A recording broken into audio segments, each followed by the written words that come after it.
Good morning, everyone. Today is January the 15th, and it is also part 26 of my journey to becoming a voice actor. I apologize for the late start time and a bit of delay.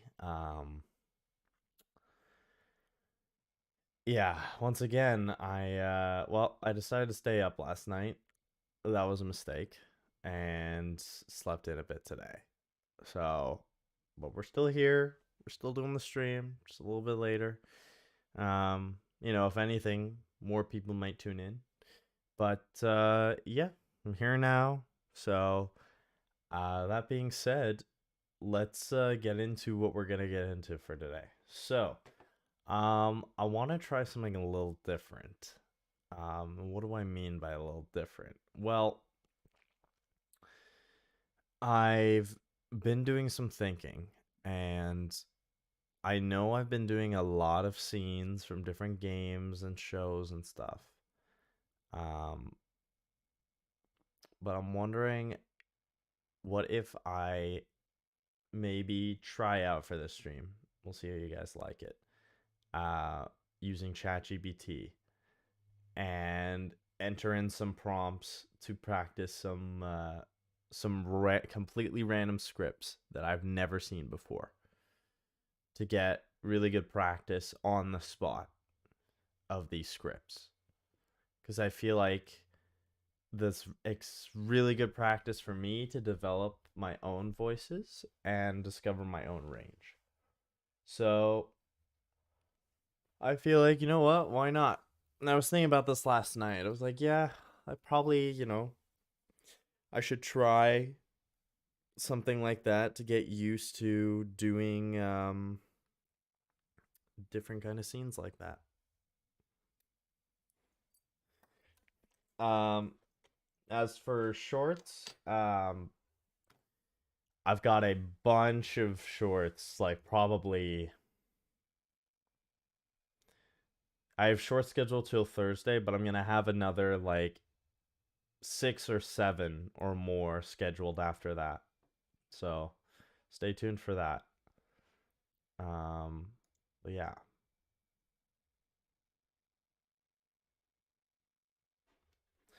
Anyways, let's get into it.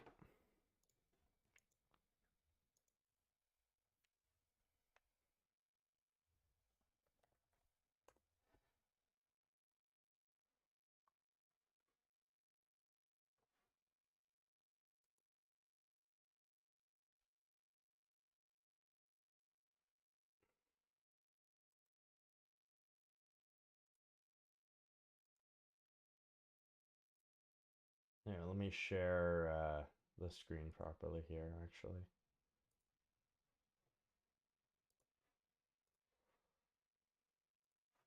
Okay, so now this isn't my first time I've done something like this, I will say. When I used to just practice on my own, without streaming or anything, like doing it on my own time, um, I would do this as part of my practice. So what I would do is a mix of generating different scripts that were completely random, practicing those a couple times, and then recording them when I felt comfortable with it finally. Um, so what I'm thinking is what I might do is to have something on the bottom. I still have to figure out what I can put on the bottom. Um, but we'll see. We'll see. We'll have to figure that out. I'm gonna open this up here on my phone so I can keep track of the chat.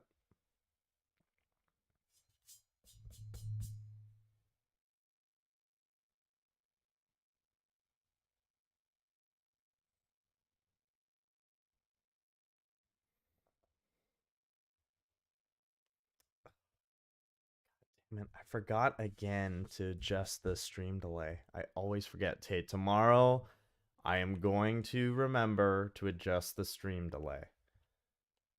I'm going to remember to do that because I'm pretty sure it's at like 15 seconds or something. So I'm gonna make an effort to try and fix that tomorrow because I keep forgetting, which is really bad. Anyways.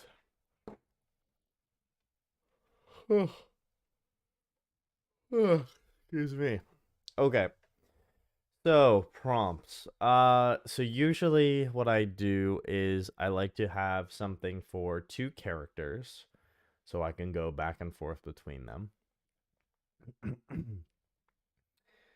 um and I'll usually what I used to do is I would say do it in a random genre.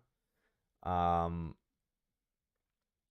but I'm feeling a fantasy genre for today. So, here's what we're going to write in the for the prompt.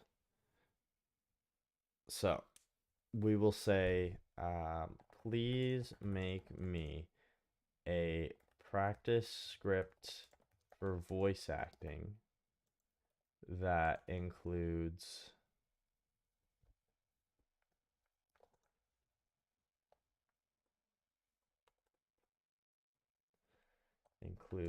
two male characters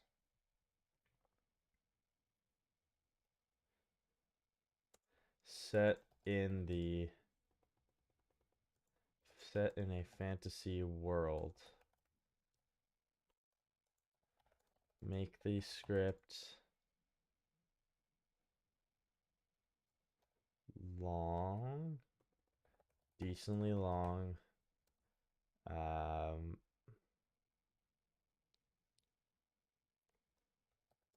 and make it a completely random story that is interesting.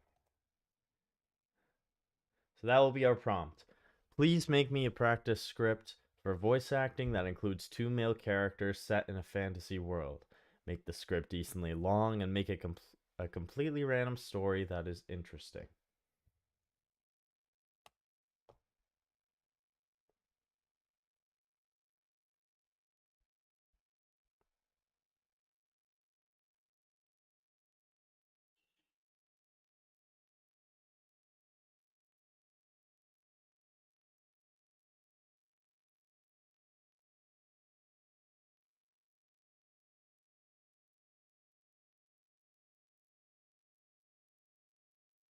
Okay, let's see. Title: The Enchanted Quest. Scene: the mystical town of Eldoria, surrounded by ancient forests and towering mountains. Two adventurers, Jackson and Kale, meet at the local tavern to discuss their next quest.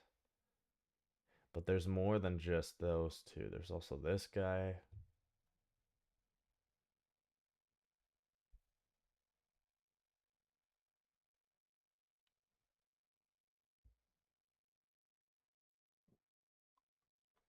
No, but that's multiple people.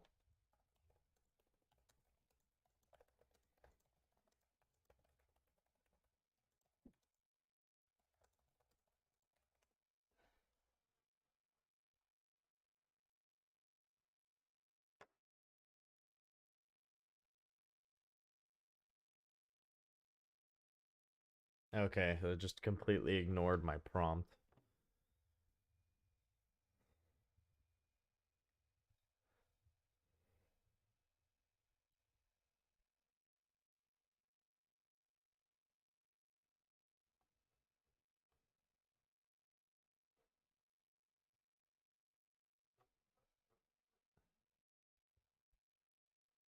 Yeah, it just completely ignored it. Okay. Well, you know what? Let's try. Let's just give it a try. Let's see what this is like. So, title: The Enchanted Quest. Scene: the mystical town of Eldoria, surrounded by ancient forests and towering mountains. Two adventurers, Jackson and Kale, meet at the local tavern to discuss their next quest. Well met, Kale. The air is thick with magic tonight. Aye, Jackson. Eldoria always has an otherworldly aura about it. Have you heard of the prophecy that speaks of a hidden relic in the Whispering Woods? A relic, a relic, you say? What kind of relic? What kind of relic? The Moonstone of Lumara. Legend has it it holds the key to unlocking an ancient power that could change the fate of our world. Sounds like a dangerous path, Kale. But the lure of such power is hard to resist. I'm in.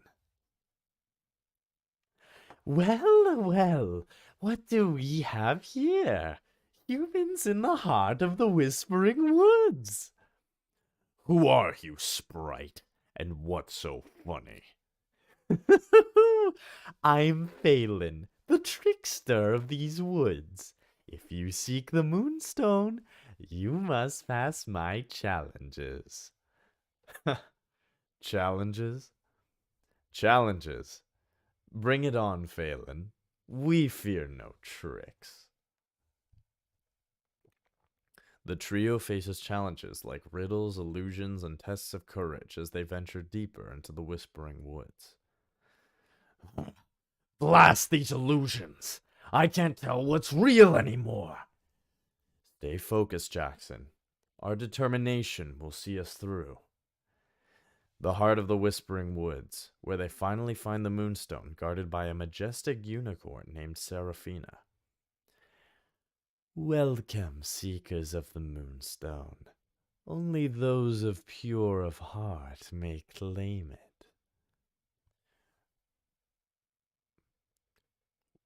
We mean no harm, Seraphina.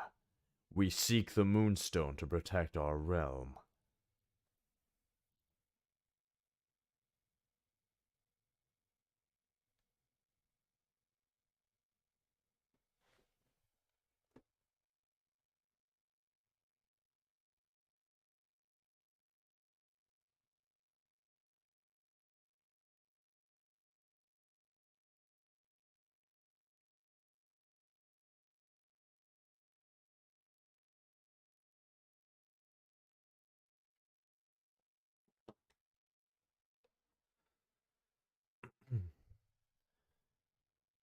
We seek the Moonstone to protect our realm from the impending darkness. We are prepared to face any challenge to prove our intentions. The Moonstone levitates. Surrounded by a radiant glow, the adventurers pass Seraphina's test, earning their right to possess the relic. Well, color me impressed. Well, color me impressed. Well, color me impressed. You two actually did it. Never doubted it for a second. Thank you, Phelan, for guiding us through the challenges. The adventurers return to Eldoria. The Moonstone in hand, the townsfolk marvel at their accomplishment. Jackson and Kale, saviors of Eldoria! The prophecy has come true! We did what had to be done, but the real challenge lies ahead, using the Moonstone wisely. Indeed, Jackson. The power it holds can either save or doom us all. We must tread carefully. End of script. The two adventurers, now hailed as heroes, contemplate the responsibility that comes with the powerful Moonstone they've acquired, setting the stage for future adventures in this fantastical world. Hold on one second.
Sorry guys, I gotta deal with something really quickly. I'll be right back.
Sorry about that, guys. Um, oh, that was well, still not fully resolved.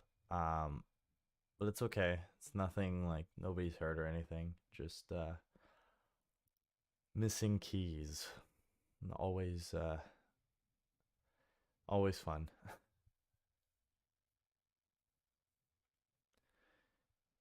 Think my dad has them. So, just waiting to hear back from him. Okay, so that just took away like I don't even know how long it was gone for, to be perfectly honest with you guys. Probably like 35, 40 minutes. If I had to guess, maybe more. Okay. Well, I might have to end the stream um because there's a chance I might have to go out. Um yeah, it's my only concern. So I don't know. If I have to end the stream, I will make it up to you guys. Um Actually, well, wait. I have to, because I have to go on Friday. I'm gonna be gone. Shit. Hmm. Tell you what. If I have to leave the stream tomorrow, I will do a longer stream to make up for it. So we'll throw in like an extra hour of reading. Okay, but for now, let's do maybe one more if we can. Um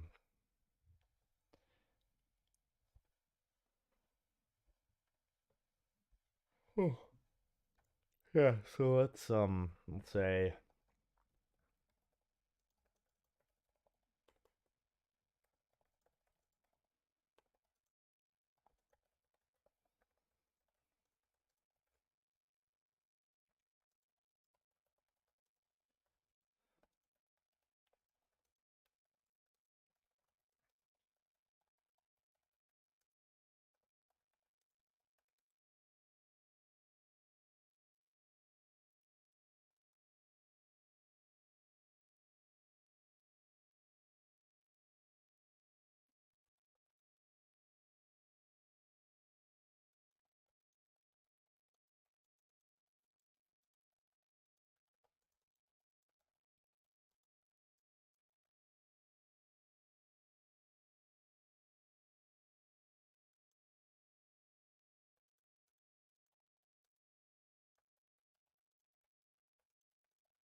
All right.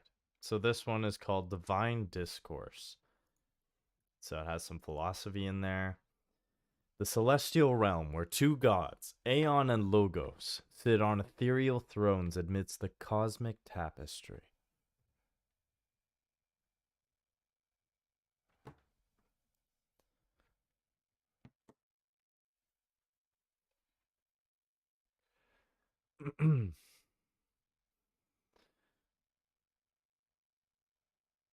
Logos, my fellow deity, have you ever pondered the nature of our superiority over mortals?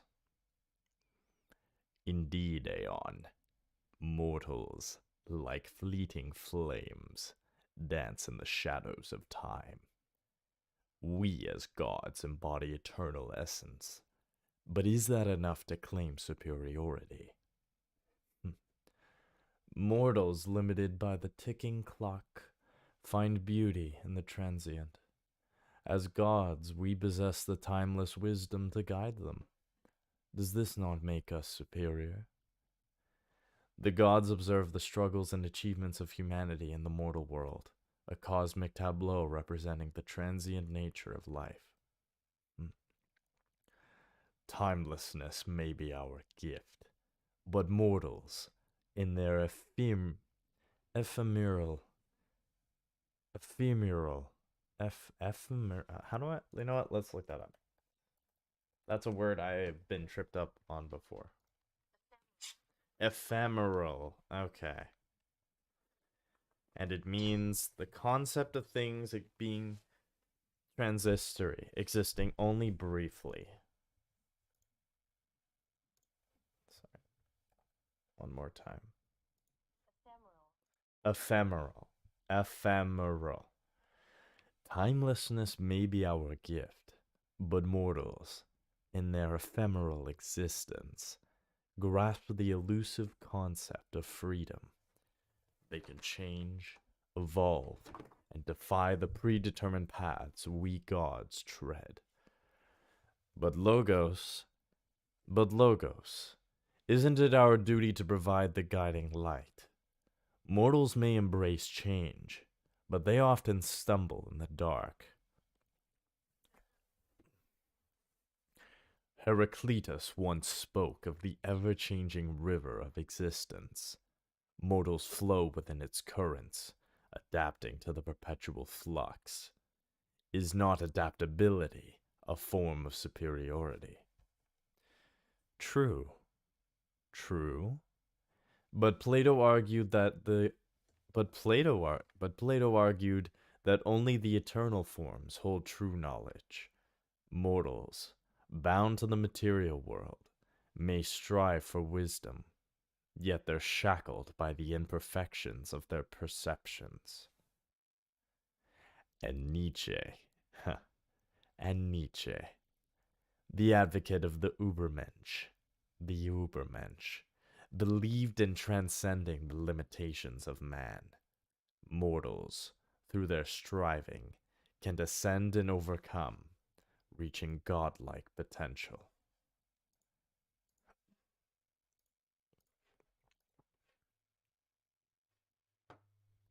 The gods delve into a philosophical debate, referencing ideas from various philosophers without direct quotes.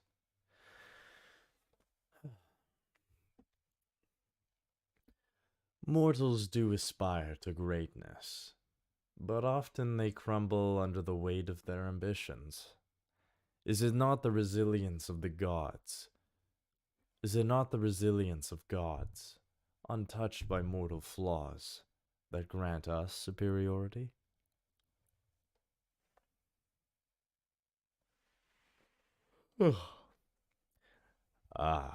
But Schopenhauer argued that life is suffering.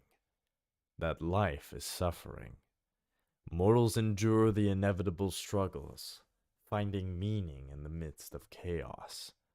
Is our detachment truly superior to their lived experiences? Perhaps Logos. It is the interplay between mortality and divinity that defines the cosmic balance. Mortals may find purpose in their struggles, and we, as gods, guide them toward enlightenment. Balance, Aeon, the eternal dance of opposites. Balance, Aeon, the eternal dance of opposites. Mortals and gods coexist, each contributing to the grand tapestry of existence. Superiority lies not in dominance, but in the symbolic relationship between the finite and infinite. The cosmic tapestry shimmers as the gods continue their dialogue, exploring the complexities of existence.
Okay, let's try this script out. Divine Discourse. The celestial realm, where two gods, Aeon and Logos, sit on ethereal thrones amidst the cosmic tapestry. Suddenly, the air grows heavy as an archdevil, Lucius, emerges, his dark presence casting shadows in the celestial light.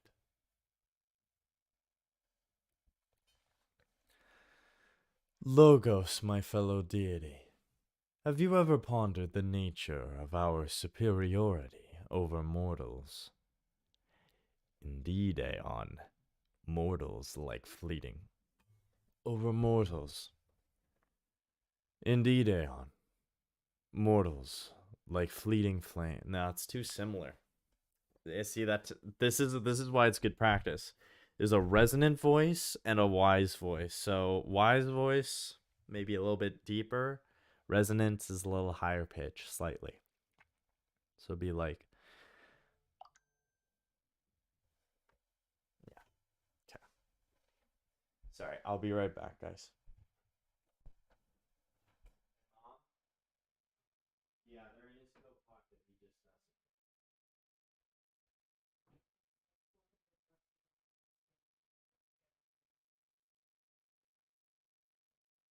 If you want, I can get.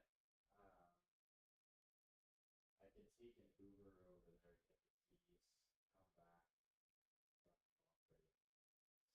get the keys, come back, does he work late tonight?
Sorry about that, guys. A little bit of a whirlwind today.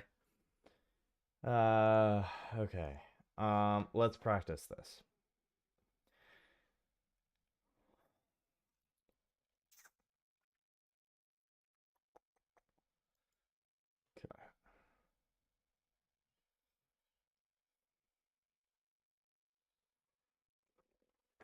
So, I was just saying how. Okay. Oh yeah. Good news. Found the keys, by the way.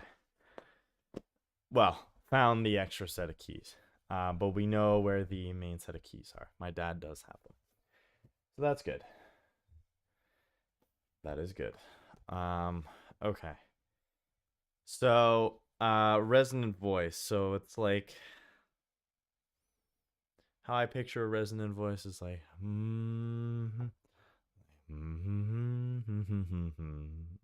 kind of thing where it's like Logos, my fellow deity. And then wise voice. Indeed, Aeon. Mortals, like fleeting flames, dance in the shadows of time. We as gods. Logos, my fellow deity, have you ever pondered the nature of our superiority over mortals? Indeed, Aeon, mortals, like fleeting flames, dance in the shadows of time. We, as gods, embody eternal essence. But is that enough to claim superiority? Mortals, limited by the ticking clock, find beauty in the transient. As gods, we possess the timeless wisdom to guide them. Does this not make us superior? Lucius, the archdevil, materializes, his presence darkening the celestial surroundings. Ah, superiority, a delightful subject.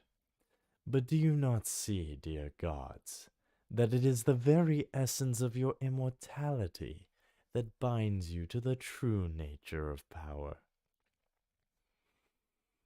And who might you be to question the nature of gods, fiend? I am Lucius, the archdevil of discourse. Allow me to introduce a notion.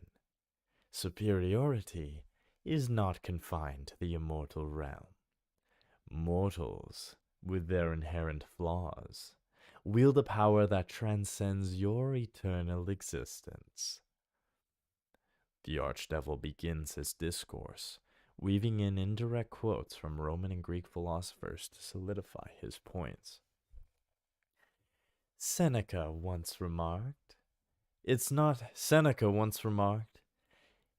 that we have a short time to live, but that we waste much of it. Mortals, knowing the brevity.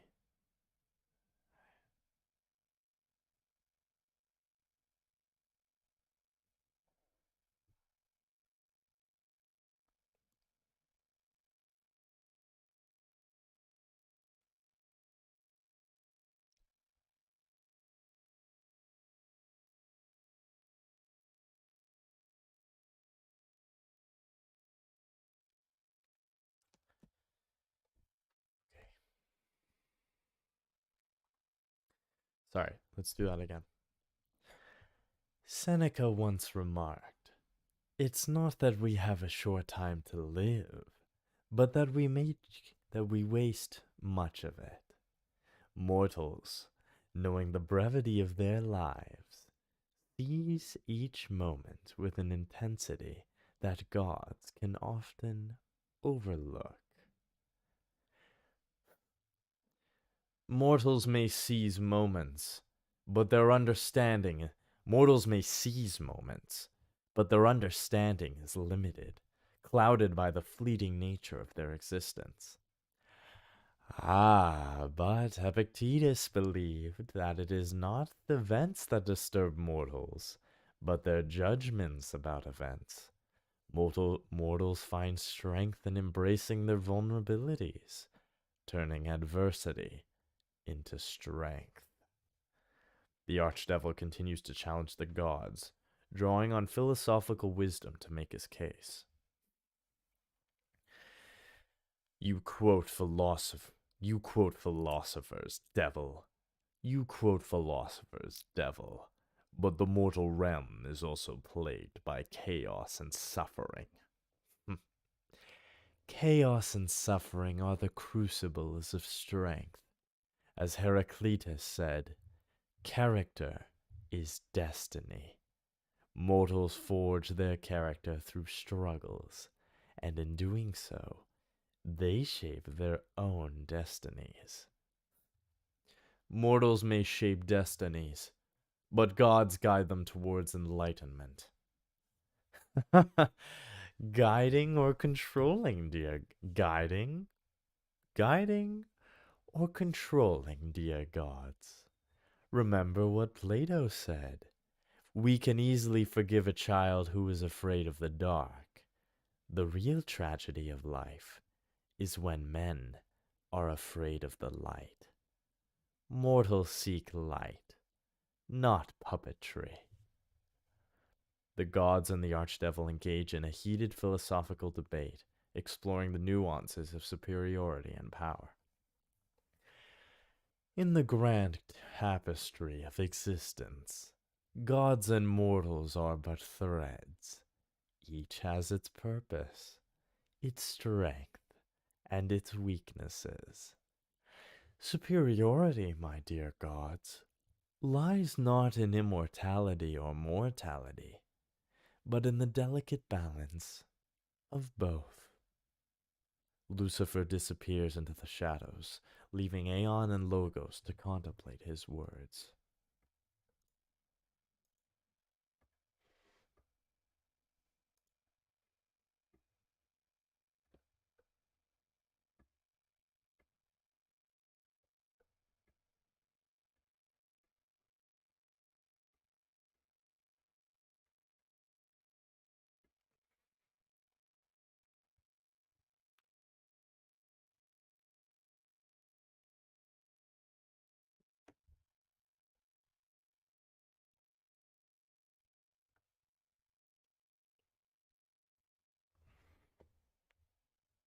I'm actually just going to charge up my phone.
There we go. Perfect.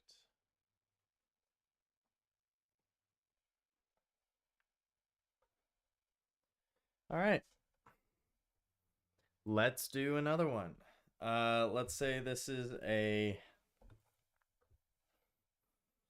Let's go with write me a random script with 2 male characters to practice voice acting. Make it a long script with references to different schools of philosophy.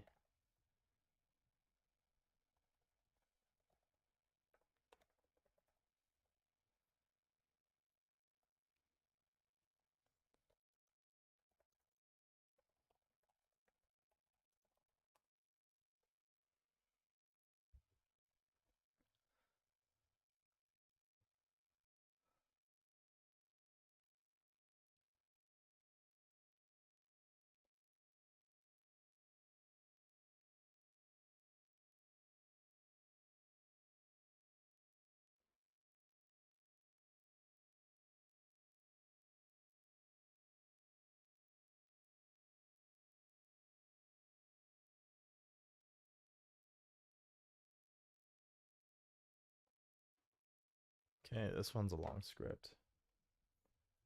Let's see what this one's about. The Quantum Quandary. Scene: a peculiar interdimensional space where two adventurers, Zephyr and Orion, find themselves in a reality governed by whimsical laws. Orion, have you ever felt like reality is nothing but a cosmic kaleidoscope, shifting and changing with each turn? Indeed, Zephyr. It's like we're traveling the multiverse, caught in a quantum quandary. Yeah. Indeed, Zephyr. It's like we're traversing the multiverse, caught in a quantum quandary. Quantum what now?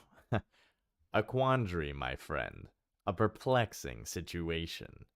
Think of it as Schrodinger's cat, alive and dead at the same time. Our reality is just as uncertain.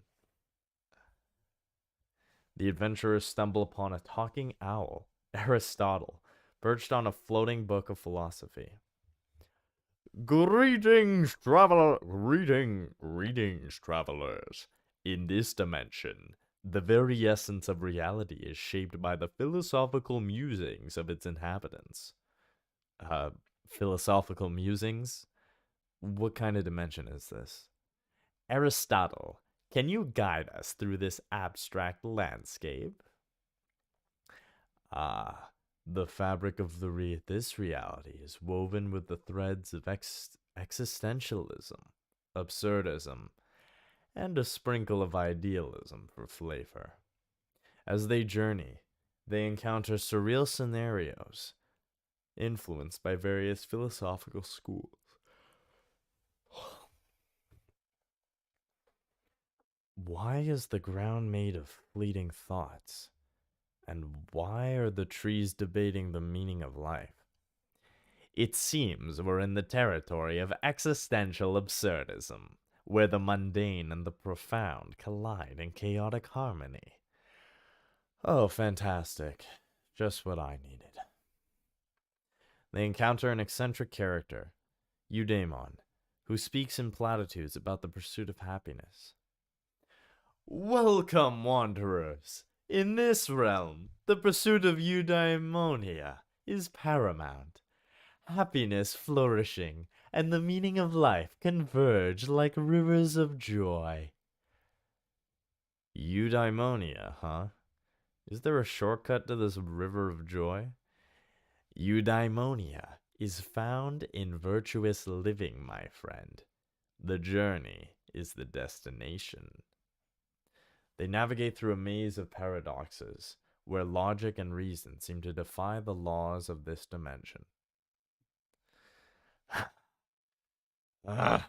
This maze is driving me insane! Oh, this maze is driving me insane!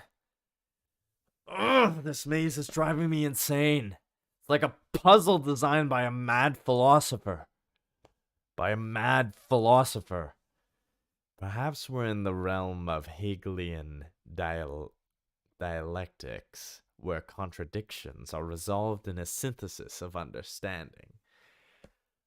Oh, wonderful. I always wanted to be a part of a cosmic synthesis. In the climax, they face the embodiment of nihilism, a swirling void attempting to erase their existence.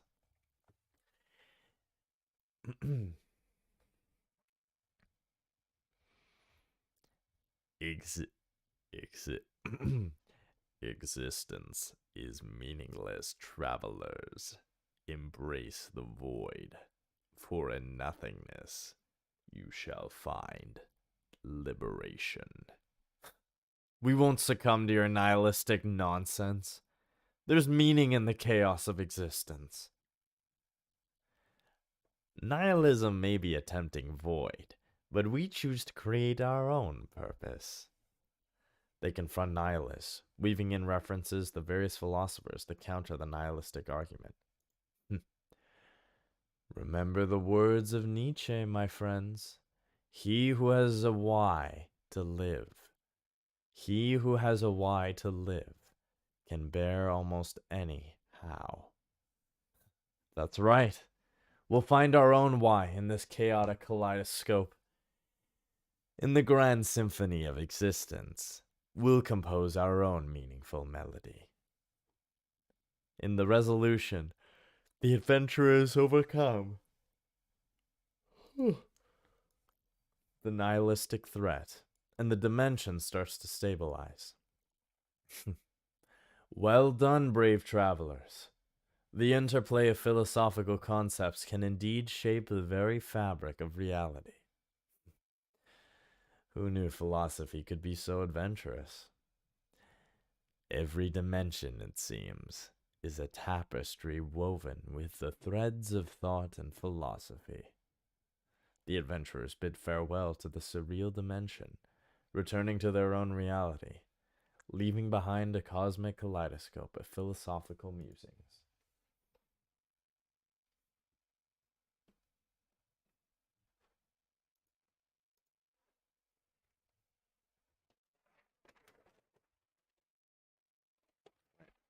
So I actually have a monologue I have to practice for my acting class tonight, so why don't we read that a few times?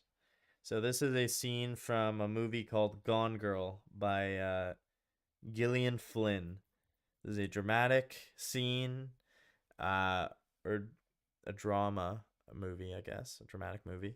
The character's name is Tommy, male, age range 30s, 40s. The summary of this monologue is Tommy tells Nick about his time with Amy and when she accused him of sexual assault. Let's actually see. Gone.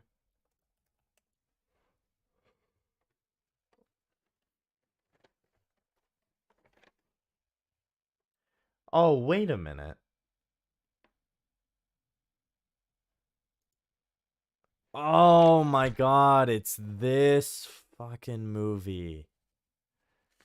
Yes, I remember that. This movie was weird. This movie was so weird.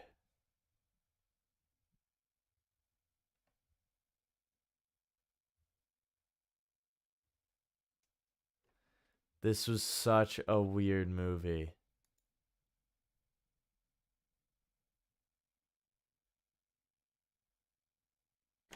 Yeah, this was a really, really weird movie. Okay, yeah. No wonder. So this is a very serious scene then. Do I look like I do well in prison? I plead down, man. Sexual assault 1, no jail time. I've been unemployed for 8 years because I have to write sexual offender on every job application. I'm on a neighborhood watch list because I have to register as a predator wherever I go. I haven't had a date in almost a decade because if a girl Googles me, bye bye. Life's a joy. I meet Amy at this party, 2004. We click. She's perfect. Like, if I could make up a girl, this would be the fucking girl. I think, what's the catch? Few months and it hits me. She was just playing at being indie rock dream girl. Apply yourself. Hustle for those gigs.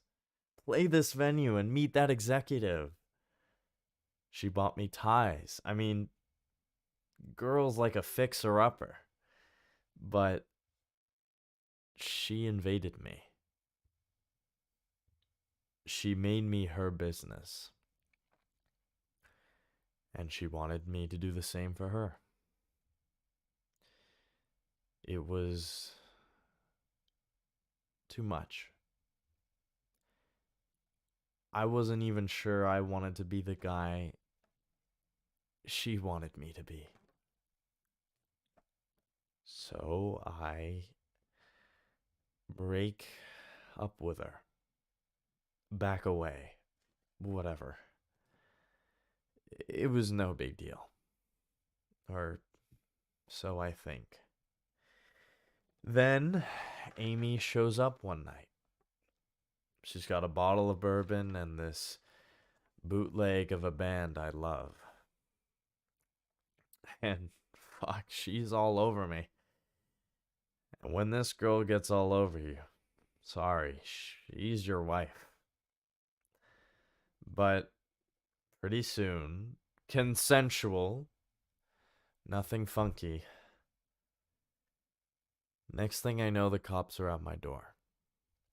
Amy has wounds that are consistent with rape. Marks on her wrists as if I tied her up. Me. I tied her to my bed and raped her. And guess what they find? Headboard of my bed. One on each side. You date, you get your heart broken, you date someone new. Circle of life, right? Wrong. I don't think she'd ever been rejected. Like, ever. Can you imagine being almost 30 years old and never having had anything go wrong for you? I may have to relocate to Kazakhstan. I'm serious, man. I will not say a word against that girl. She fucked me up. And I just dated her a few months. I can't imagine what she's got in store for you.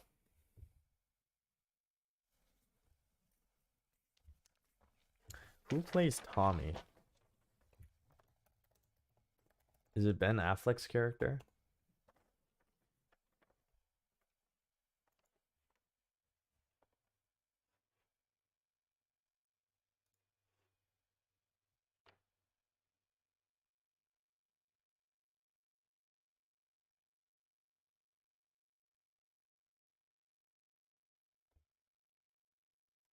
Okay, that's not what I'm looking for.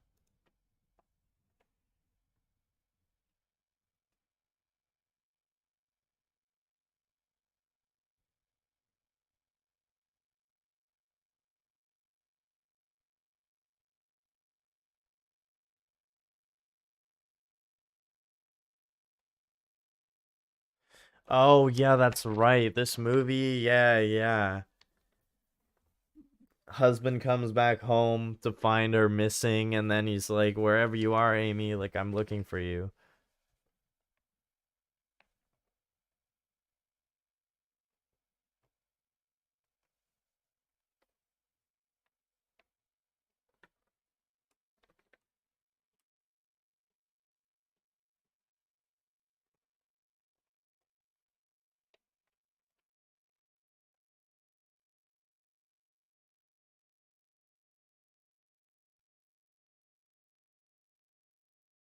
Okay, so Tommy is one of the exes. Yeah.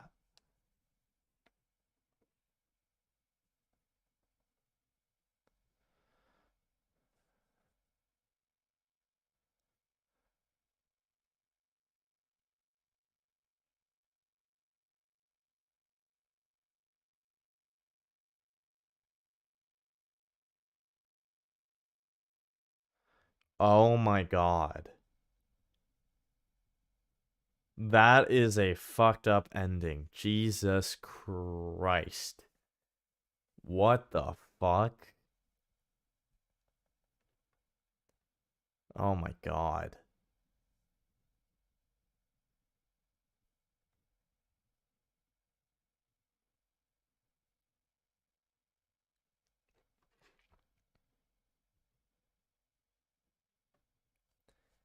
Yeah, this actress, yeah, Rosamund Pike, yeah, she is crazy good at doing like psychopath, like playing psychopath characters. It's kind of scary. Um yeah, I do actually remember bits and pieces of this movie. I never watched it all the way, but holy shit. Just reading that really quick, that ending, that's kind of not kind of, that is insane. Okay, so yeah, knowing that now, so Tommy is telling Nick, who's the husband of Amy now, about his time with Amy. Yeah. Okay. So now we know the background a little bit better. We can use that.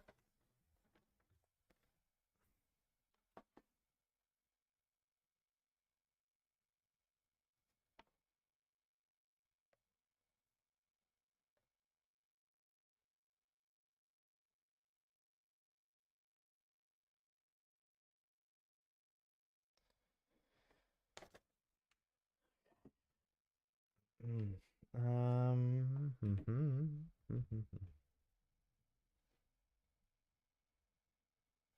All right. Let's try this again.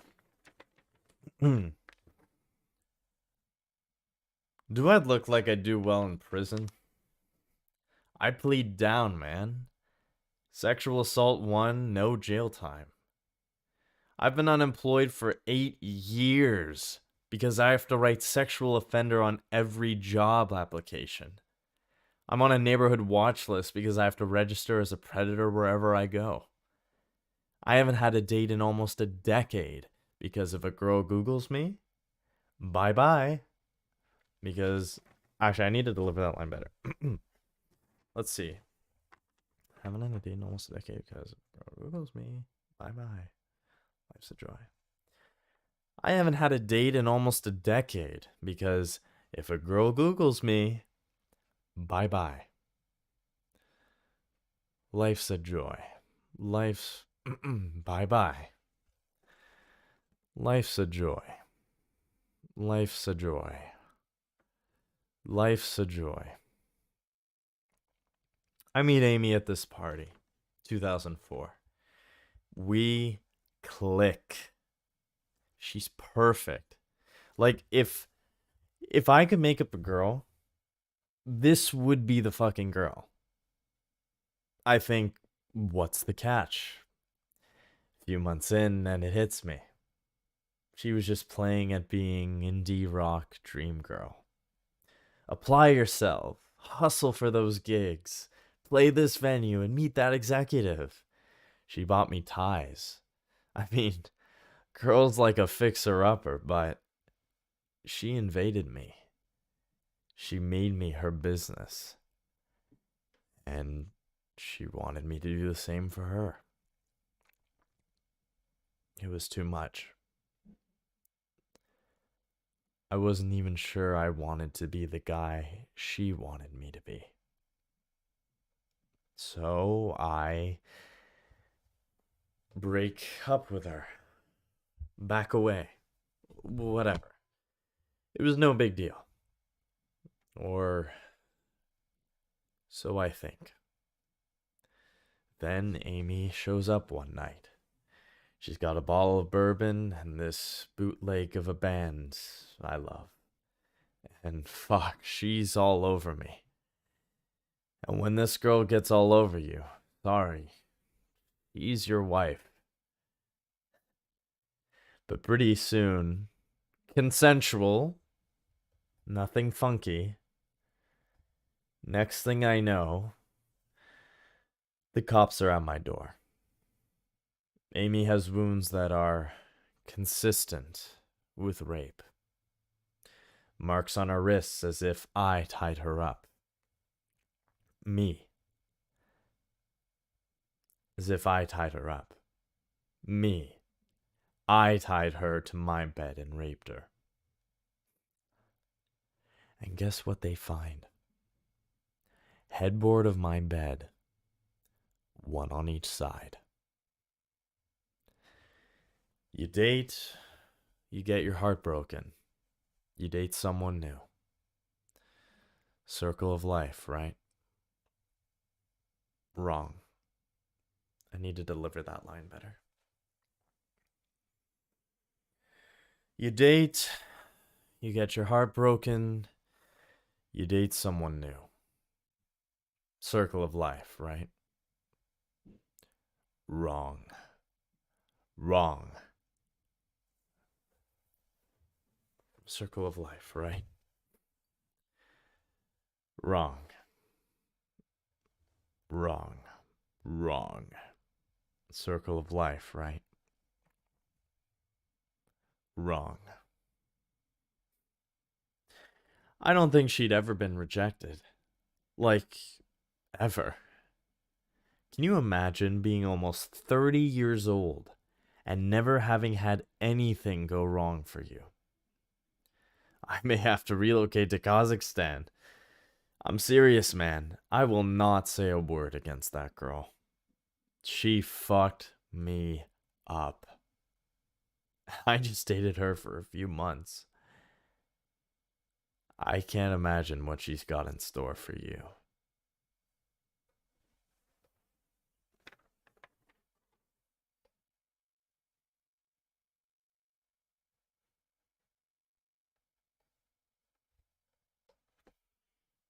All right.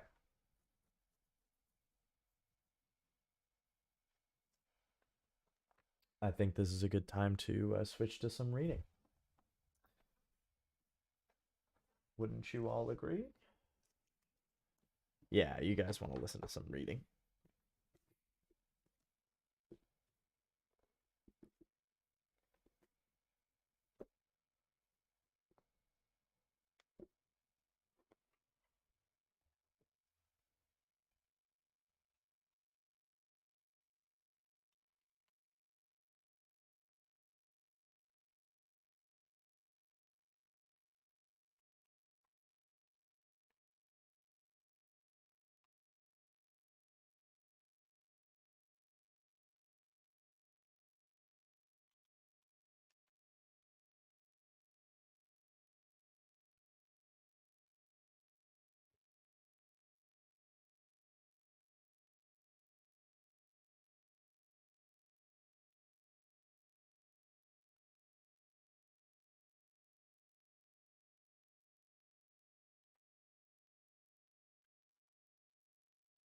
Um,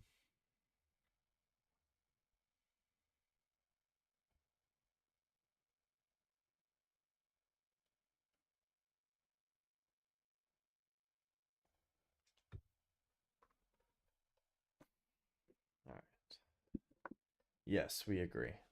Okay, good.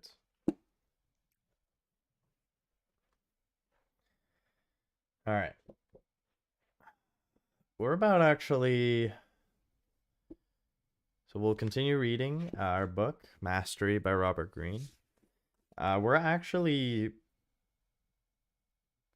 pretty much halfway through the book now, which is pretty good. Pretty much halfway through. Not bad. Let's put some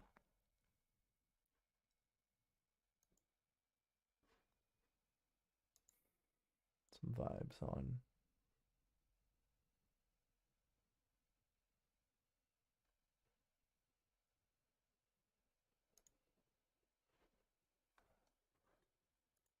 All right. That's probably really loud. Sorry. Let me turn that down.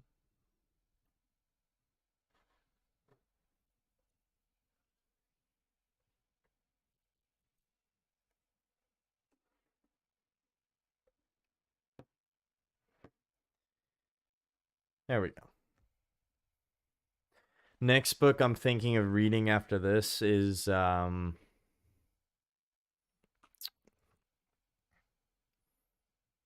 probably Marcus Aurelius's Meditations.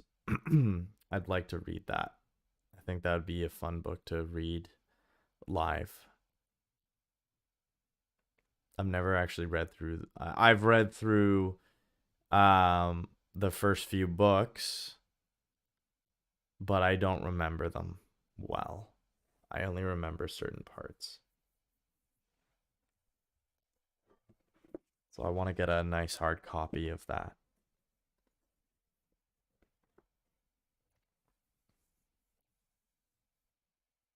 I'm sure Chapters has a copy of Meditations or Indigo. So, last where we left off in the book,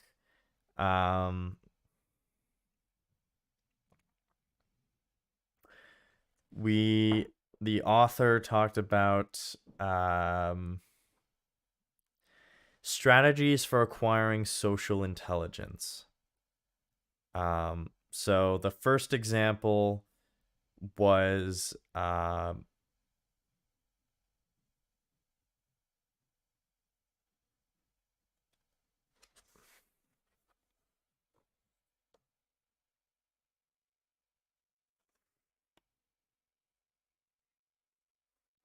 first example is with a doctor that basically discovered that, oh, because these people are not washing their hands, people are dying. But the way he went about promoting this was executed very poorly, and as a result, it took longer for people to catch on to it because he had sort of an iron fist of telling people like, "Oh,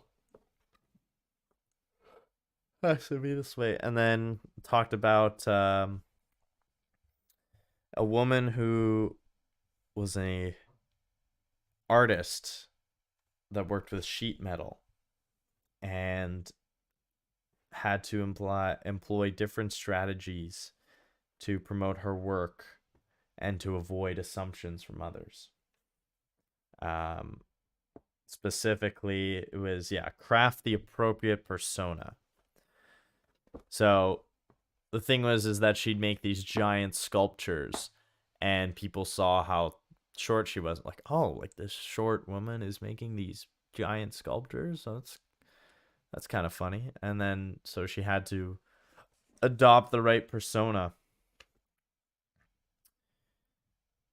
and learn. She learned many different things in many different fields and became very, very successful. It even says here in the last sentence here, in essence, her public persona became another form of art, a material she could cast and transform according to her needs and desires. So we will continue from there. It is not generally acknowledged or discussed, but the personality we project to the world plays a substantial role in our success and in our ascension to mastery. Look at the case of Teresita Fernandez. If she had merely kept to herself and focused exclusively on her work, she would have found herself defined by others in a way that would have hindered her progress. If, after her initial success, she had boasted about all the hours of practice that went into training herself in metalwork, people would have seen her as a mere laborer and craftsman. They would have inevitably pegged her as the female artist who was using metal as a gimmick to promote herself and get attention. They would have found weaknesses in her character to exploit. The public arena, in art or any endeavor, can be ruthless in that way. Able to look at herself and at the art world with a level of detachment, Fernandez intuited the power she could possess by being conscious of her persona and taking control of the appearance dynamic. Understand, people will tend to judge you based on your outward appearance. If you are not careful and simply assume that it is best to be yourself, they will begin to ascribe to you all kinds of qualities that have little to do with who you are, but correspond to what they want to see. All of this can confuse you, make you feel insecure, and consume your attention. Internalizing their judgments, you will find it hard to focus on your work. Your only protection is to turn this dynamic around by consciously molding these appearances, creating the image that suits you, and controlling people's judgments. At times, you will find it appropriate to stand back and create some mystery around you, heightening your presence. At other times, you will want to be more direct and impose a more specific appearance. In general, you never settle on one image or give people the power to completely figure you out. You are always one step ahead of the public. You must see the creation of a persona as a key element in social intelligence, not something evil or demonic. We all wear masks in the social arena, playing different roles to suit the different environments we pass through. You are simply becoming more conscious of the process. Think of it as theater. By creating a persona that is mysterious, intriguing, and masterful, you are playing to the public, giving them something compelling and pleasurable to witness. You are allowing them to project their fantasies onto you, or can let the mask fall. Oh, my bad. Fall onto you. Or directing their attention to other theatrical qualities. In your private life, you can let the mask fall. In this diverse, multicultural world, it is best that you learn how to mingle and blend into all types of environments, giving yourself maximum flexibility. You must take pleasure in creating these personas. It will make you a better performer on the public stage. Number 3. See yourself as others see you.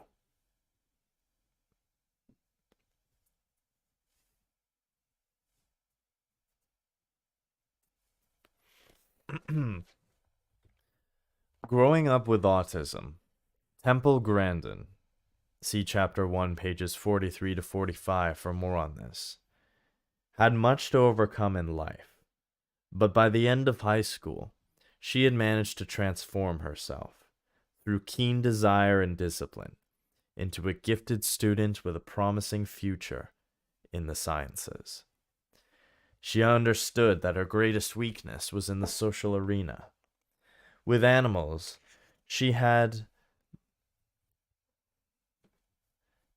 almost telepathic powers to read their moods and desires, but with humans it was the opposite. People were too tricky for her. They often seemed to communicate with one another through subtle, non-verbal cues. For instance, falling into patterns of laughter in a group, according to some interpersonal rhythms she could not fathom. She felt as if she were an alien, watching these strange creatures interact. It seemed to her that there was nothing she could do about her awkwardness with people. What she could control, however, was her own work. She decided she would make herself so efficient in whatever job she had that her social handicap would not matter. But after graduating college with a degree in animal behavior, and entering the work world as a consultant in the design of feedlots and cattle handling facilities, she realized, through a series of mistakes on her part, that this was completely unrealistic. On one occasion, Grandin had been hired by the manager of a plant to improve its overall design. She did an excellent job, but soon she began to notice that the machinery was constantly breaking down, as if it were the fault of her design. She knew that the malfunctioning could not be because of any flaws in her work, and with further investigation, she discovered that the machinery had problems only when a certain man was working in the room. The only possible conclusion was that he was sabotaging the equipment to make her look bad. This made no sense to her. Why would he deliberately work against the interests of the company that employed him? This was not a design problem she could solve intellectually. She simply had to give up and leave the job. On another occasion, a plant engineer had hired her to fix a particular problem, but after a few weeks on the job, she noticed that there were other parts of the factory that were poorly designed and clearly dangerous. She wrote to the president of the company to point this out. Her tone in the letter was a bit brusque, but she was annoyed that people could be so blind to such design issues. A few days later, she was fired. Although no explanation was given, it was clear that her letter to the president must have been the cause. As she mulled over these incidents, and other similar ones that had marred her career, she felt that the source of the problem had to be herself. She had known for years that she often did things that rubbed people the wrong way, and that they avoided her for that reason. In the past, she had tried to go about her life ignoring this painful reality. But now her social deficiencies were threatening her ability to make a living. Ever since she was a child, Grandin had the peculiar ability to see herself from the outside, as if she were looking at another person. It was more of a sensation that would come and go. But as an adult, she realized she could use the gift for practical effect, by looking at her past mistakes as if watching another person in action. For instance, in the case of the man who had sabotaged the machinery, she could clearly recall how she had been barely interacted with him and the other engineers, and how she had made a point of doing everything herself. She could see in her mind the meetings in which she had presented her design ideas with rigorous logic and not opened them up for discussion. In the case of the letter to the president, she could recall how she had bluntly criticized people in front of their peers and had made no attempt to interact with the man who had hired her. Visualizing these moments with such clarity, she could finally understand the problem. She was making her coworkers feel insecure, useless, and inferior. She had injured their male egos and had paid a price. Her realization of what had gone wrong did not stem from empathy as it might have for other people. It was an intellectual exercise, like solving a puzzle or a design problem. Oh, I just realized I'm not even sharing the fireplace. You're just watching Audacity. Whoops. That's not good.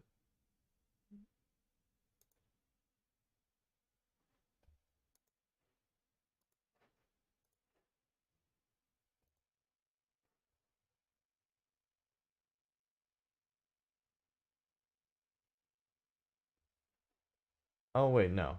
No, I was sharing the fireplace. Never mind. Okay, we're good.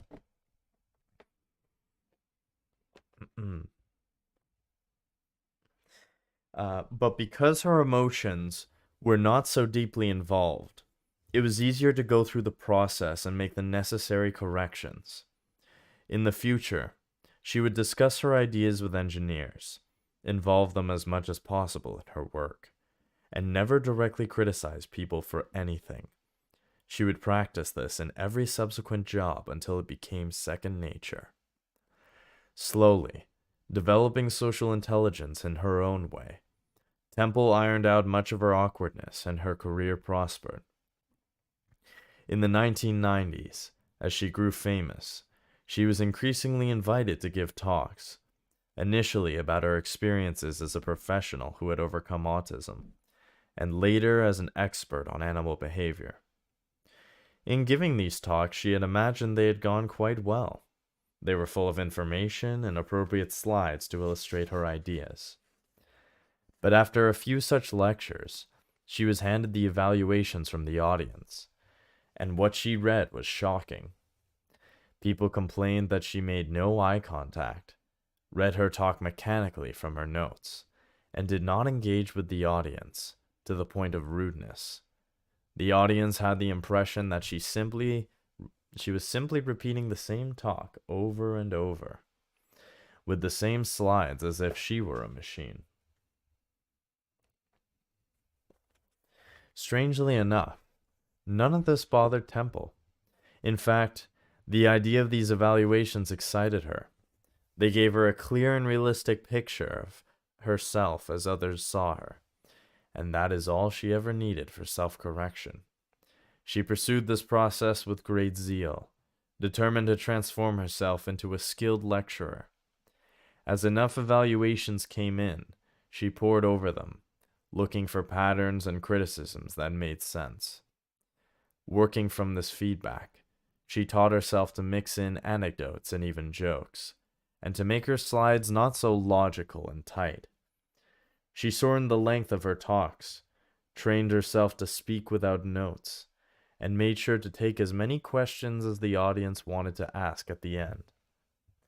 For those who had seen her initial efforts, and then attended her lectures years later, it was hard to believe she was the same person.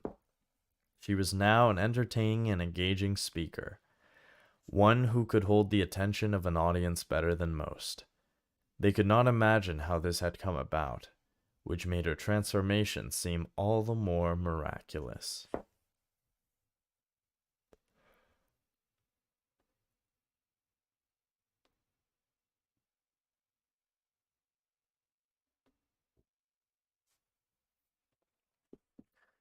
Almost all of us have social flaws of some sort, ranging from the relatively harmless to those that can get us in trouble. Perhaps it could be that we talk too much, or are too honest in our criticisms of people, or take offense too easily when others do not respond positively to our ideas. If we repeat instances of such behavior often enough, we tend to offend people without ever really knowing why.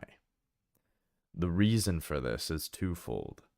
First, we are quick to discern the mistakes and defects of others. But when it comes to ourselves, we are generally too emotional and insecure to look squarely at our own. Second, people rarely tell us the truth about what it is that we do wrong. They are afraid to cause conflict or to be viewed as mean-spirited. And so it becomes very difficult for us to perceive our flaws, let alone correct them.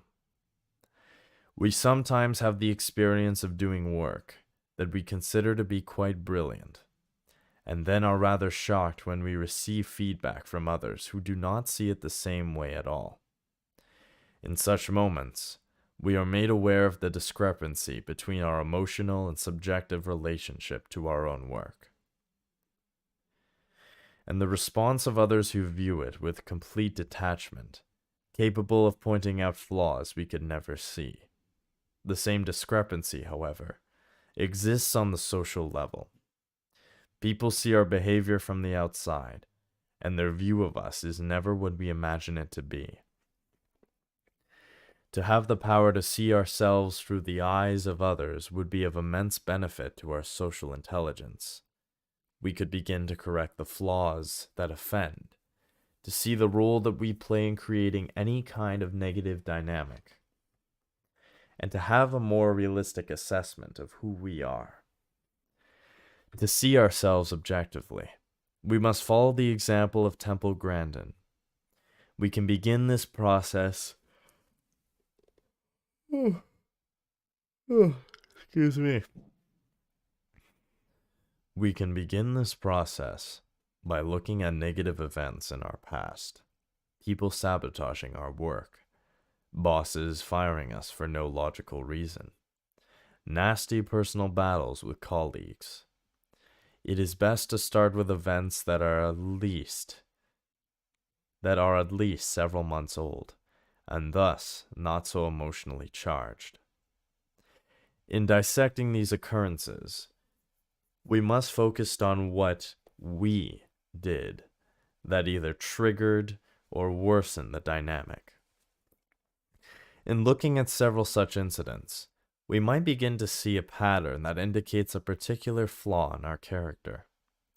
Seeing these events from the perspective of the other people involved will loosen the lock on our emotions have on our self-image, and help us understand the role we play in our own mistakes. We can also elicit opinions from those we trust about our criticism, about our behavior, making certain to first reassure them that we want their criticisms. Slowly, in this way, we can develop increasing self-detachment, which will yield us the other half of social intelligence, the ability to see ourselves as we really are. Number 4. Suffer fools gladly. In 1775, the 26-year-old German poet and novelist Johann Wolfgang Goethe, later von Goethe, was invited to spend some time at the court of Weimar by its 18-year-old Duke Karl August. The Duke's family had been trying to transform the isolated and less renowned Duchy of Weimar into a literary center, and the addition of Goethe to their court would be a great coup. Shortly after his arrival, the Duke offered him a prominent position in his cabinet and the role of personal advisor. And so, Goethe decided to stay. The poet saw this as a way to broaden his experience in the world and perhaps apply some enlightened ideas to the government of Weimar.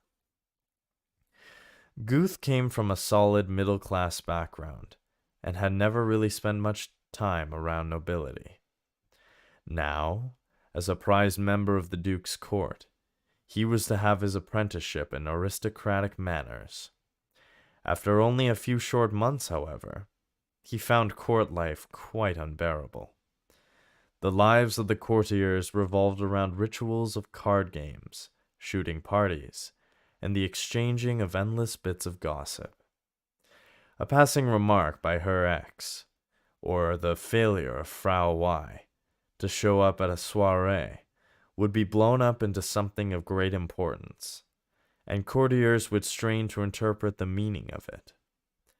After attending the theater, they would chat endlessly about who had shown up accompanied by whom, or dissect the look of the new actress on the scene, but they would never discuss the play itself.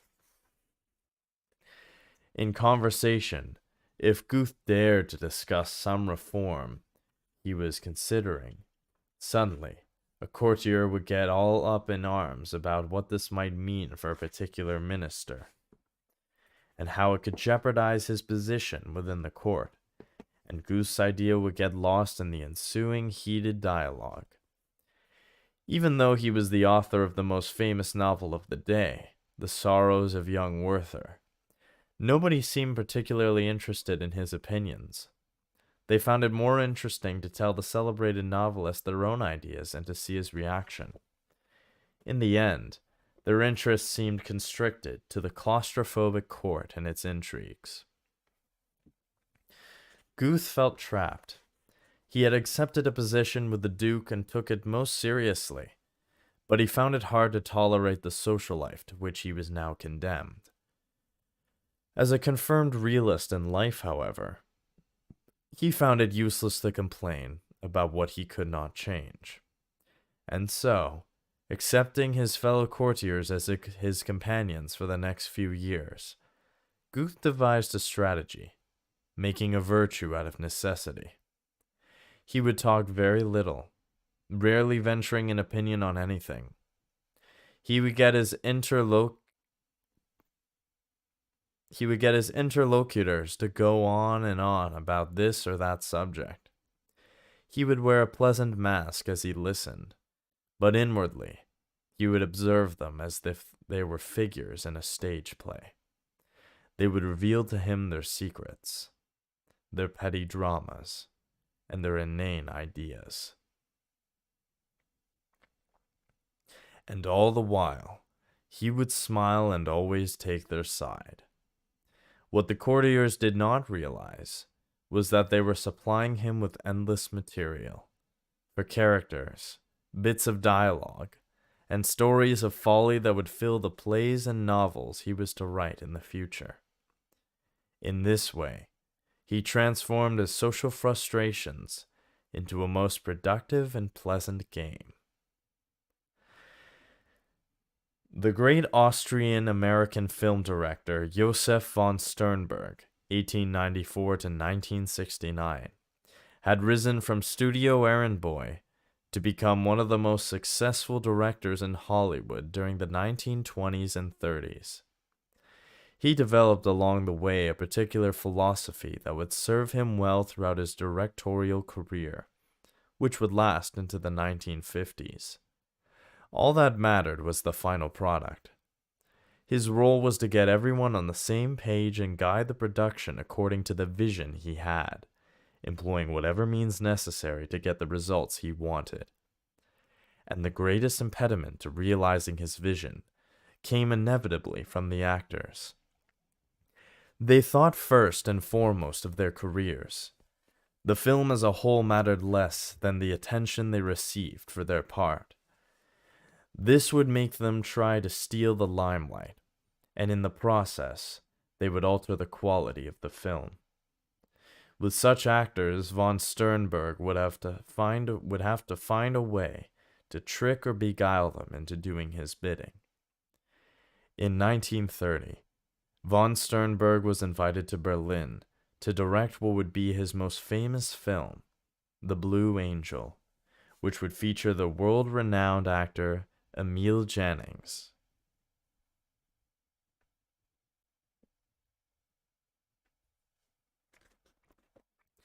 In looking for the female lead for the film, von Sternberg discovered a relatively unknown German actress named Marlene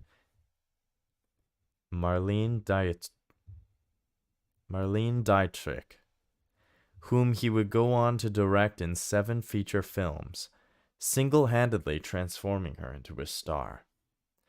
Von Sternberg had worked with Jannings before and knew that the actor was an impossibly foolish person.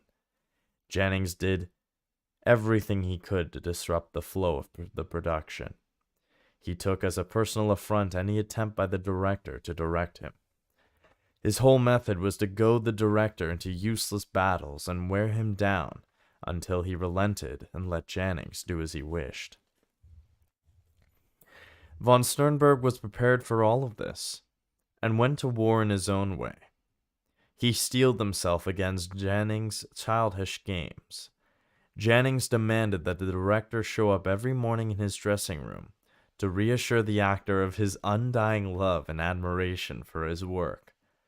Von Sternberg did this without complaint.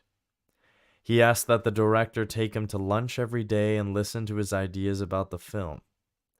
Von Sternberg indulged him in this, listening patiently to Jannings's horrible suggestions. If von Sternberg showed attention to any other actor, Jannings would throw a jealous fit, and von Sternberg would have to act the role of the contrite spouse. Letting him have his way on these petty matters, he took much of the bite out of Jannings's strategy. On the set, he would not become entangled in any battles, but since time was of the essence, he would inevitably have to trick the actor into doing what he wanted. When for some unknown reason Jannings refused to pass through a doorway and make his entrance into a scene, von Sternberg set up the hot test light available to boil the back of his neck every time Jannings stood there, forcing him to pass through. When Jannings declaimed his first scene in the most ridiculously elevated German, von Sternberg congratulated him for his fine tone and said he would be the only person in the film to talk like that, which would make him stand out and look bad, but so be it. Jannings quickly dropped the haughty accent. Whenever he went into a pout and remained in his room, von Sternberg would get the word passed to him that the director was lavishing attention on Marlene Dietrich, who would promptly make the jealous actor hurry to the set to compete for attention. Scene by scene, von Sternberg maneuvered him to the position he desired, managing to extract out of Jannings perhaps the greatest performance of his career. That's hilarious, honestly. But also, like, to be able to have the patience to deal with somebody that is so unnecessarily needy like that is crazy to me. Can you imagine? I need to be taken out to lunch every single day. I need this, and this. But he dealt with it. The willpower that this man had is crazy. Crazy. All right. As previously discussed in Chapter 2, page 72, Daniel Everett and his family moved to the heart of the Amazon in 1977 to live among people known as the Piraha. Everett and his wife were missionaries. and their task was to learn the Piraha language, which was then considered the hardest in the world to decipher, and to translate the Bible into their indigenous tongue. Slowly, Everett made progress, using the various devices that he had been taught in his training in linguistics. He had studied in depth the works of the great MIT linguist Noam Chomsky, who advocated the idea that all languages are essentially related because grammar itself is hardwired into the human brain and is part of our genetic code. This would mean that by their nature, all languages share the same features. Convinced that Chomsky was correct, Everett worked hard to find these universal features in Piraha. Over the years of studying it, however, he began to find many exceptions to Chomsky's theory, and this troubled him.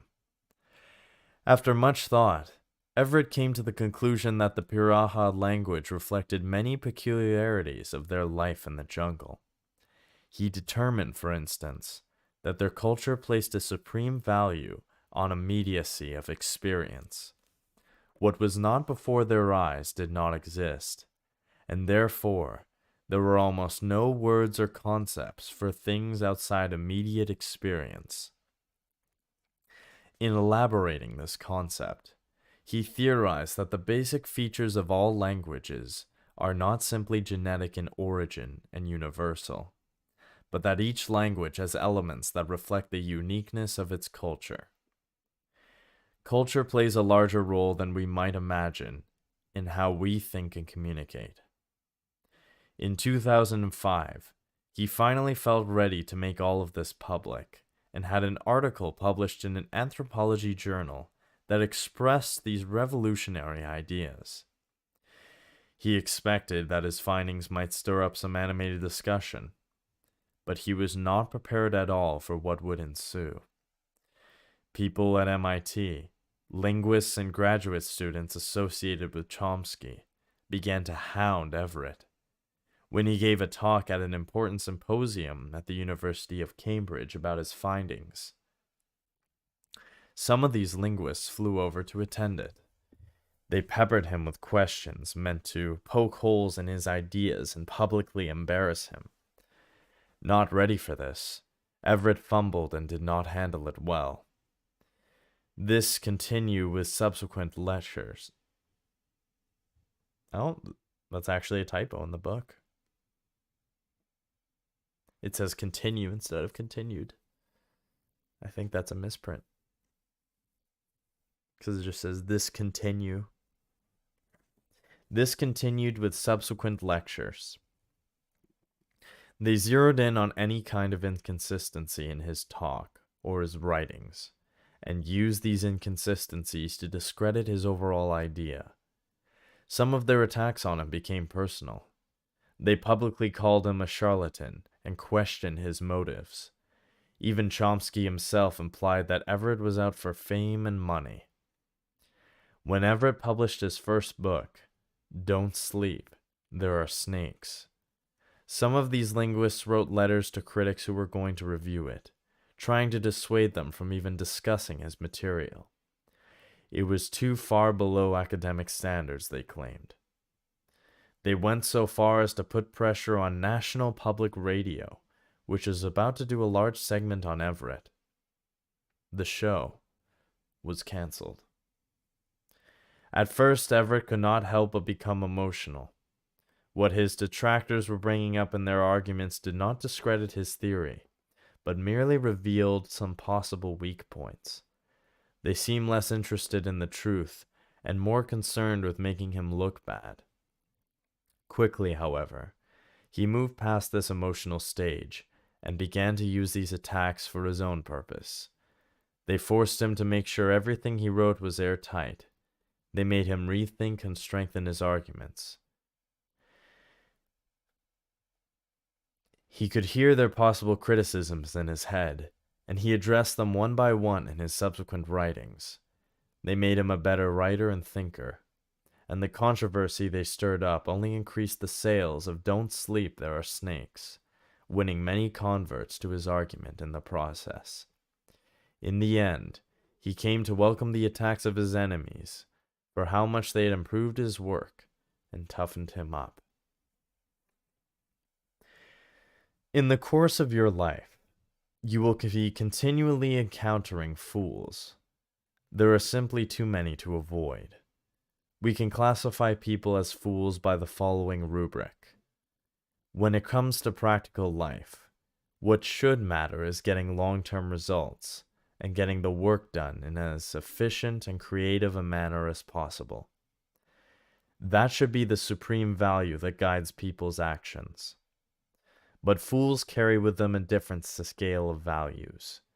They place more importance on short-term matters, grabbing immediate money, getting attention from the public or media, and looking good. They are ruled by their ego and insecurities. They tend to enjoy drama and political intrigue for their own sake. When they criticize, they always emphasize matters that are irrelevant to the overall picture or argument.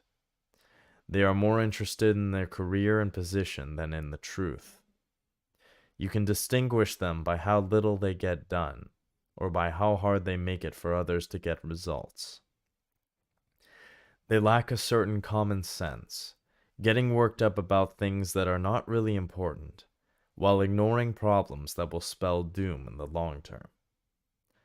The natural tendency with fools is to lower yourself to their level.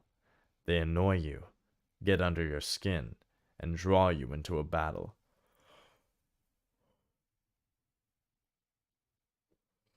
Ugh, excuse me.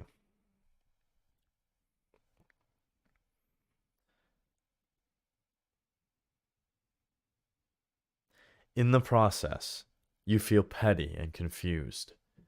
You lose a sense of what is really important. You can't win an argument or get them to see your side or change their behavior, because rationality and results don't matter to them. You simply waste valuable time and emotional energy. In dealing with fools, you must adopt the following philosophy. They are simply a part of life, like rocks or furniture. All of us have foolish sides, moments in which we lose our heads and think more of our ego or short-term goals. It is human nature. Seeing this foolishness within you, you can then accept it in others. This will allow you to smile at their antics, to tolerate their presence as you would a silly child, and to avoid the madness of trying to change them. It is all a part of the human comedy.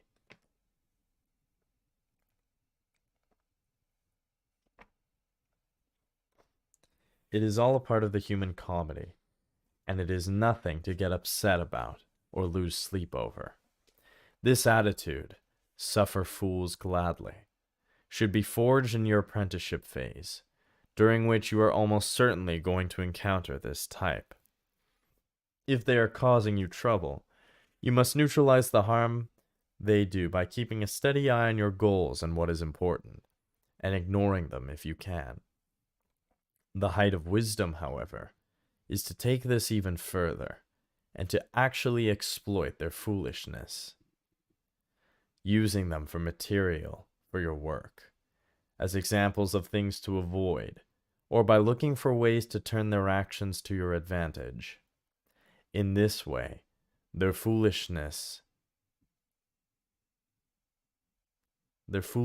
plays into your hands, helping you achieve the kind of practical results they seem to disdain. Reversal. While studying for his PhD at Harvard University in computer science, Paul Graham, born in 1964, discovered something about himself. He had a profound distaste for any kind of politicking or social maneuvering. For more on Graham, see pages 87 to 89. He was not good at it, and it irritated him to no end to be dragged into situations in which others behaved manipulatively. His brief encounter with politics within the department convinced him he was not cut out for a life in academia. This lesson became strengthened a few years later when he went to work for a software company. Almost everything they did was irrational. Firing the original tech people, making a salesperson the head of the company, creating too long a time between releases of new products. All of these bad choices came about because in a group, politics and ego often trump sound decision making. Unable to tolerate this, he came up with his own solution, as much as possible. He would avoid any environment that involved politicking. This meant sticking to doing startups on the smallest scale, a constraint that made him disciplined and creative. Later, he founded Y Combinator, a kind of apprenticeship system for tech startups. He could not prevent the company from going in size. It was too successful. His solution was twofold. One, he had his wife and partner in the company, Jessica Livingston, handle all of the tricky social situations, since she possessed a high level of social intelligence. 2, he maintained a very loose, non-bureaucratic structure to the company. If, like Graham, you simply do not have the patience that is required for managing and mastering the more subtle and manipulative sides of human nature, then your best answer is to keep yourself away from those situations as best as possible. This will rule out working in groups larger than a handful of people. Above a certain number, political considerations inevitably rise to the surface. This means working for yourself or on very small startups.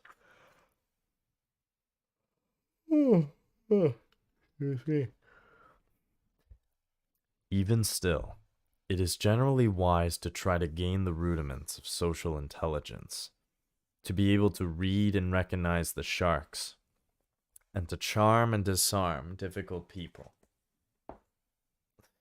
The reason is that no matter how hard you might try to avoid situations that call for such knowledge, the world is one large teeming court of intrigue, and it will inevitably pull you in. Your conscious attempt to opt out of the system will retard your apprenticeship in social intelligence and can make you vulnerable to the worst forms of naivete, with all of the disasters that are likely to ensue. Quote, "It is a great folly to hope that other men will harmonize with us. I have never hoped this. I have always regarded each man as an independent individual, whom I endeavored to understand with all of his peculiarities, but from whom I desired no further sympathy. In this way, I have been enabled to converse with every man, and thus alone is produced the knowledge of various characters and the dexterity necessary for the conduct of life." Johann Wolfgang von Goethe. End quote.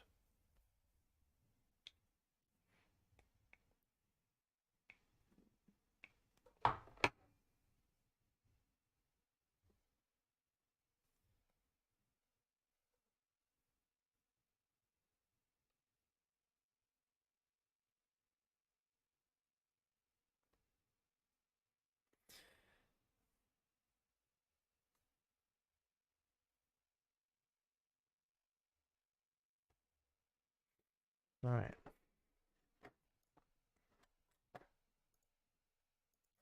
And I think that is a good place to end for today. We have officially finished chapter 4. And we move on to the next stage of mastery, the next chapter, which I will say the chapter name is called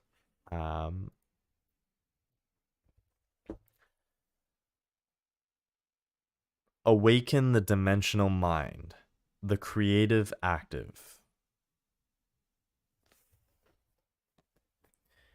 So, really interesting chapter.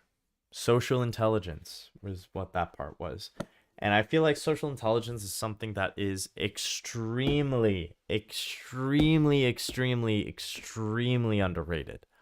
Extremely. There are lots of really good points that the author brings up here with regards to social intelligence. Um, a lot of these that I actually do follow, but a lot of them that I didn't really follow and that I've learned a lot from. I think one of the biggest, I guess, yeah, we should talk about takeaways. One of the biggest takeaways I had from this chapter was how there is no there's no one size fits all option to dealing with people and situations. There just isn't. You need to be able to adapt and go with the flow of how people are.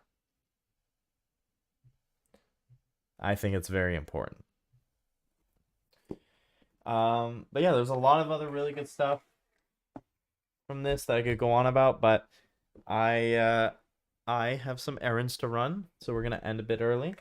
But thank you very much to everybody that tuned into the stream. I apologize for the little event today that happened that pulled me away for quite a while. But still a decently long stream. 2 hours and 40 minutes. So, thank you very much to everybody that tuned in. I hope you all have a great rest of your day, and I will talk to you all tomorrow, and I will see you all tomorrow for the stream at 9 a.m. I will make sure to go to bed at a reasonable time. Take care, guys.